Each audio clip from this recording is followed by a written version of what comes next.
Good morning. It is Wednesday, August 3rd, and this is another 5-minute morning episode here on the 24/7 Sports Football Recruiting Podcast.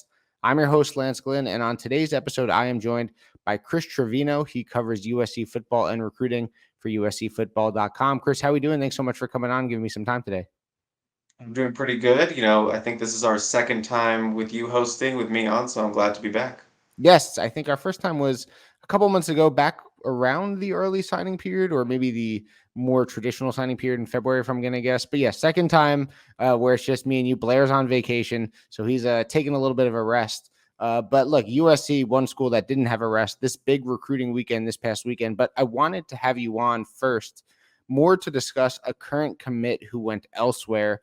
And that, of course, is five-star quarterback commit Malachi Nelson. He was in College Station on a visit to Texas A&M. In fact, I think the second USC commit to take a trip to Texas A&M, if I remember correctly, Zachariah Branch did the same thing. So what do you make of his decision to travel out to A&M? Is there a sense of, I guess, worry that maybe a flip necessarily isn't imminent, but that his commitment to USC might not be as solid as it was once thought to be? You think there's definitely some worry, especially, when you look on the message boards or on social media, there's been a lot of freaking out. Anytime someone as so committed as a guy like Malachi Nelson is to a program like USC and then decides to, take a visit somewhere else, especially another recruiting power, like Texas A&M, which is just getting kids left and right, especially, coming off that 2021 recruiting class, historic one. There is definitely it sends a shiver down the backs of some USC fans being Malachi being a five-star prospect and sort of the foundation of that class and a leader of that class. So when we talk about recruiting, me and Gerard Martinez, one of our senior analysts here at USCfootball.com, we talk about how in recruiting, actions mean so much more than words. You can say, oh, I'm not going to take any more visits. Oh, I'm shutting it down. Or I like this school. But what do your actions say? Like, who are you actually going to visit? If you're saying you're not taking visits and then you go around and do take visits, like, what does that say? It's all about the actions. What schools are you visiting? What schools do you want to go see? And which ones you actually take the time to actually go and take that trip. And so, Malachi has said in the past, it just got the sense from him that USC was the end all be all. That was it. But then you go and take this trip, and knowing that Malachi is one of those, mouthpieces for the class, he is one of the lead recruiters.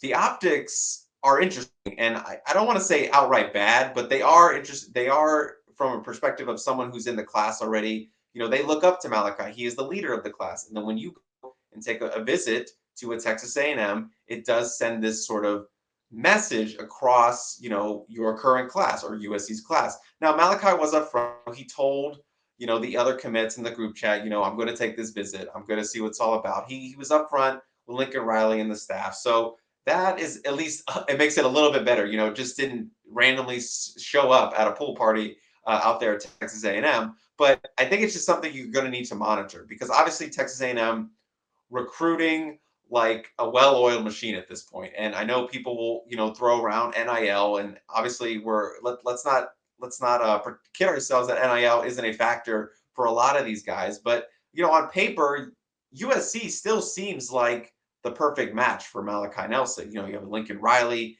He's been committed to him before at Oklahoma. He SoCal playing for the SoCal school at USC Trojans. A school he grew up rooting for.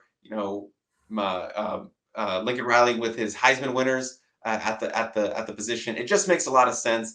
Back up Caleb for a year, be the guy. That's sort of the plan, and it makes sense from that regard. But this is obviously something that needs further monitoring. I don't sense a flip or anything like that is imminent. I think it should be something you keep an eye on. But Malachi's still a longtime Trojan commit. I think it'll take a lot to pull that off. And if USC handles what it needs to do on the field, I think that obviously puts them in a lot better position to hold on to Malachi and not necessarily lose him for this class, which is shaping up to be a pretty good class as we move into the season. Yeah, and look, anytime your five-star quarterback takes a trip anywhere, obviously sirens are going to go off in your head. And even if a flip isn't imminent, like you said, just something I'm sure for USC to monitor. Now, outside of Malachi's decision to visit Texas A&M, the Trojans seem to get a leg up on 2024 recruiting with a big visitor list this weekend of underclassmen. what did you hear about the event overall and the impact it made for 2024 as Lincoln Riley continues to try and add future talent? Yeah, I mean, that staff put in a lot of work for the 2023 class. And during the spring, that they were a program that consistently had underclassmen and 2023 guys on campus for spring practices. So I was not shocked to see them sort of throw an underclassmen barbecue pool bash to close out sort of the summer recruiting, because now these guys are going to focus on their junior years, their sophomore years, or even their freshman years for some of them. So to get all these guys on campus was sort of like a closing note for the summer recruiting period for the staff. And from what I heard, they had some big guys on campus. Payne Woodyard, the five-star caliber safety out of St. John Bosco, Marcellus Williams, also out of Bosco, Jordan Lockhart, the Ole Miss commit in the 2024 class, linebacker, also out of St. John Bosco. And then they had the two probably biggest guys on their board in terms of offensive linemen, DeAndre Carter and Brandon Baker, Baker being the number 2 offensive tackle in the 2024 cycle, right there at Modern Day. They had them on campus. They were late ads, and they were big ads for this program that needs premier offensive linemen, and especially keeping those guys on the West Coast and not letting them get poached by,